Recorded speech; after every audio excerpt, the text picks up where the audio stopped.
Hello നമസ്കാരം കൂട്ടുകാരെ. LP UPയുടെ syllabus oriented ആയിട്ടുള്ള ക്ലാസ്സുകളാണ് നമ്മൾ പഠിച്ചുകൊണ്ടിരിക്കുന്നത്. കേരള ചരിത്രം എന്ന് പറയുന്ന ടോപ്പിക്കിലെ മറ്റൊരു അധ്യായത്തിലേക്ക് സ്വാഗതം. നമ്മൾ പഠിച്ചു പോയ പാഠഭാഗങ്ങൾ എന്ന് പറയുന്നത് പഴശ്ശി വിപ്ലവം, പഴശ്ശിയുടെ ഒന്നാം വിപ്ലവം, പഴശ്ശിരാജയുടെ രണ്ടാമത്തെ വിപ്ലവം.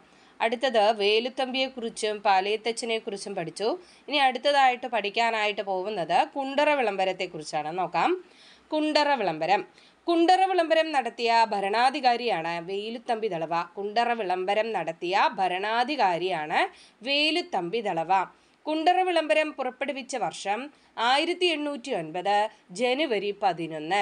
കുണ്ടറ വിളംബരം പുറപ്പെടുവിച്ച വർഷം 1809 ജനുവരി 11. 984 മകരം 1 എന്നതാണ് മലയാള വർഷവും മാസവും. 984 മകരം 1.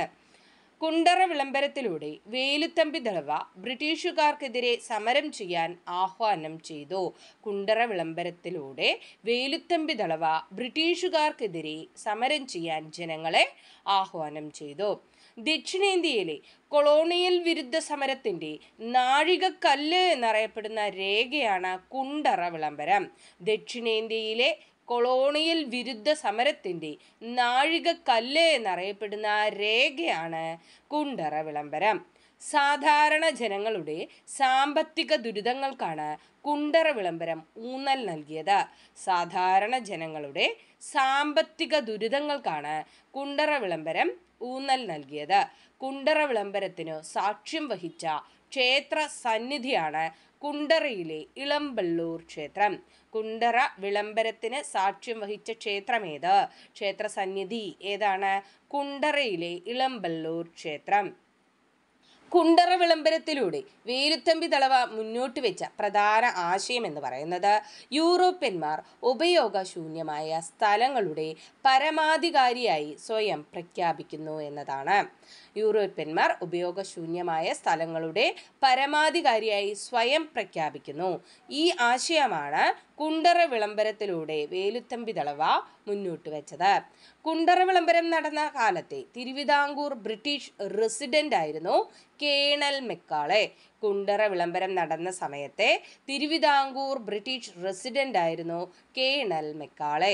കുണ്ടറ വിളംബരാനന്തരം നടന്ന യുദ്ധമാണ് കൊല്ലം യുദ്ധം. കുണ്ടറ എവിടെയാണ്? കൊല്ലത്താണ് അല്ലെ. കുണ്ടറ വിളംബരാനന്തരം നടന്ന യുദ്ധമാണ് കൊല്ലം യുദ്ധം. ഏതാണ് വർഷം? അതേ വർഷം തന്നെയാണ് 1809 ജനുവരി 15. 1809 ജനുവരി 15. ഓക്കെ, അപ്പോൾ കുണ്ടറ വിളംബരം എന്ന് പറയുന്ന ടോപ്പിക്ക് ഇത്രയാണുള്ളത്. അപ്പോൾ ഇത്രയും പോയിന്റ്സ് കിട്ടിയല്ലോ. എന്തൊക്കെയാണ് പറഞ്ഞത്? കുണ്ടറ വിളംബരത്തിന് നേതൃത്വം നൽകിയത് വേലുത്തമ്പി ദളവയാണ്. കുണ്ടറ വിളംബരം നടന്നത് 1809 ജനുവരി 11. മലയാള വർഷമാണെങ്കിൽ 984 മകരം 1. പിന്നെ കുണ്ടറ വിളംബരത്തിലൂടെ വേലുത്തമ്പി ദളവ എന്താണ് ചെയ്തത്? ബ്രിട്ടീഷുകാർക്കെതിരെ സമരം ചെയ്യാൻ ജനങ്ങളെ ആഹ്വാനം ചെയ്തു. ജനങ്ങളുടെ സാമ്പത്തിക ദുരിതങ്ങൾക്കാണ് അവിടെ പ്രാധാന്യം നൽകിയത്.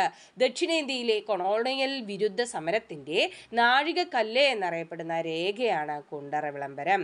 കുണ്ടറ വിളംബരത്തിന് സാക്ഷ്യം വഹിച്ച ക്ഷേത്രമേത്? കുണ്ടറയിലെ ഇളമ്പള്ളൂർ ക്ഷേത്രം. കുണ്ടറ വിളംബരത്തിലൂടെ പ്രധാനമായും മുന്നോട്ട് വെച്ച ആശയം ഇതായിരുന്നു: യൂറോപ്യന്മാർ ഉപയോഗശൂന്യമായ സ്ഥലങ്ങൾ കയ്യേറുന്നു, അതിൻ്റെ പരമാധികാരിയായി സ്വയം പ്രഖ്യാപിക്കുന്നു.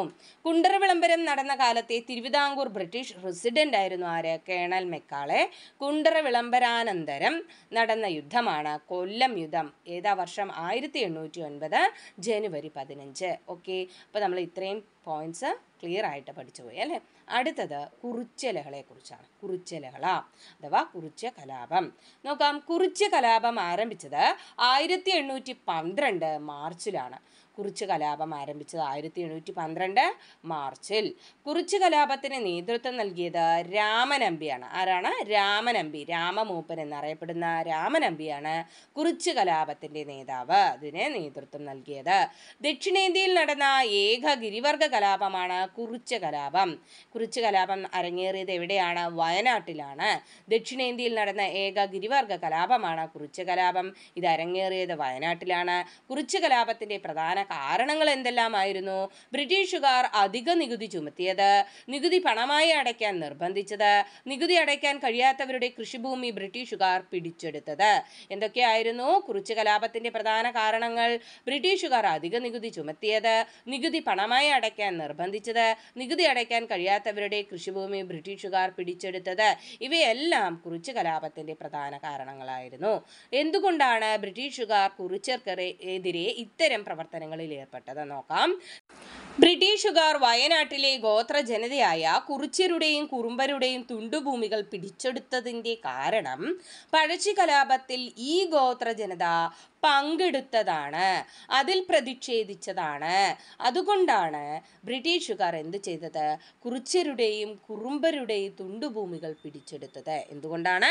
ഇവർ പഴശ്ശി കലാപത്തിൽ പങ്കെടുത്തു, ബ്രിട്ടീഷുകാർക്കെതിരെ പ്രതിഷേധിച്ചു. ഇത്തരം കാര്യങ്ങളാണ് ബ്രിട്ടീഷുകാരെ പ്രകോപിപ്പിച്ചത്. ഓക്കെ, ക്ലിയർ അല്ലേ? അടുത്തത്, കുറിച്യരുടെ മേൽ നികുതി ഏർപ്പെടുത്തിയ ബ്രിട്ടീഷ് ഉദ്യോഗസ്ഥനാണ് തോമസ് വാർഡൻ. കുറിച്യരുടെ മേൽ നികുതി ഏർപ്പെടുത്തിയ ബ്രിട്ടീഷ് ഉദ്യോഗസ്ഥൻ ആരായിരുന്നു? Thomas warden. ഓക്കെ, വാർഡാന്തരം ചെന്നിട്ട് എന്ത് ചെയ്തു? ഇവര് നികുതി പിരിച്ചെടുത്തു എന്ന് കണക്ട് ചെയ്യാം. അടുത്തത്, വയനാട്ടിലെ ഗോത്രവർഗക്കാർ നടത്തിയിരുന്ന ഏതുതരം കൃഷിക്കാണ് ബ്രിട്ടീഷുകാർ അനുമതി നിഷേധിച്ചത്? വെട്ടിച്ചുട്ടു കൃഷി. എന്താണ് വെട്ടിച്ചുട്ടു കൃഷി എന്ന് പറയുന്ന കൃഷി രീതിക്ക് ബ്രിട്ടീഷുകാർ അനുമതി നൽകിയില്ല. 1 മാസം കൂടി പിടിച്ചു നിൽക്കാൻ കലാപകാരികൾക്ക് കഴിയുമായിരുന്നെങ്കിൽ രാജ്യം അവരുടെ നിയന്ത്രണത്തിലായേനെ എന്ന് കുറിച്യ കലാപത്തെക്കുറിച്ച് അഭിപ്രായപ്പെട്ടത് ആരായിരുന്നു? മലബാറിലെ, അതായത് തലശ്ശേരിയിലെ സബ് കളക്ടറായിരുന്ന TH ബേബറാണ്. അടുത്തത്, കുറിച്യ കലാപത്തിന്റെ മുദ്രാവാക്യം എന്തായിരുന്നു? കുറിച്യ കലാപത്തിന്റെ മുദ്രാവാക്യം വട്ടത്തൊപ്പിക്കാരെ നാട്ടിൽ നിന്നും പുറത്താക്കുക എന്നതായിരുന്നു. വട്ടത്തൊപ്പിക്കാരെ നാട്ടിൽ നിന്നും പുറത്താക്കുക. ഇത് ഏത് കലാപത്തിന്റെ മുദ്രാവാക്യമാണ്? കുറിച്യ കലാപത്തിന്റെ മുദ്രാവാക്യമാണ്. കുറിച്യ കലാപം അടിച്ചമർത്തപ്പെട്ടത് എന്നാണ്? കുറിച്യ കലാപം അടിച്ചമർത്തപ്പെട്ടത് 1812 മെയ് 8. 1812 മെയ് 8-നാണ് കുറിച്യ കലാപം അടിച്ചമർത്തപ്പെട്ടത്. പ്ലാക്കച്ചന്തു, 1000 വീട്ടിൽ കോന്തപ്പൻ, രാമനമ്പി തുടങ്ങിയവർ ഏറ്റുമുട്ടലിൽ വധിക്കപ്പെടുകയും മറ്റൊരു പ്രമുഖ നേതാവായ വെൺകോലാൻ കേളുവനെ തൂക്കിലേറ്റുകയും ചെയ്തു. ആരൊക്കെയാണ് വധിക്കപ്പെട്ടത്? പ്ലാക്കച്ചന്തു, 1000 വീട്ടിൽ കോന്തപ്പൻ, രാമനമ്പി തുടങ്ങിയവർ ഏറ്റുമുട്ടലിൽ വധിക്കപ്പെട്ടു. മറ്റൊരു പ്രമുഖ നേതാവായ വെൺകോലൻ കേളുവിനെ തൂക്കിലേറ്റുകയും ചെയ്തു. പിന്നീട് ബ്രിട്ടീഷ് സൈന്യം രാമനമ്പിയെ വധിച്ചു. രാമനമ്പിയെ വധിച്ചത് എന്നാണ്? 1812 മെയ് 1-നാണ്. 1812 മെയ് 1-ന് ബ്രിട്ടീഷുകാർ രാമനമ്പിയെ വധിച്ചു. അത് ഇമ്പോർട്ടൻ്റ് ആണ്. എന്തുകൊണ്ടാണ്? നമ്മുടെ കുറിച്യ നേതാവാണ് ആര്? രാമനമ്പി. അതുകൊണ്ട് തന്നെ രാമനമ്പിയെ വധിച്ചത് ഓർത്തിരിക്കുക 1812 മെയ് 1.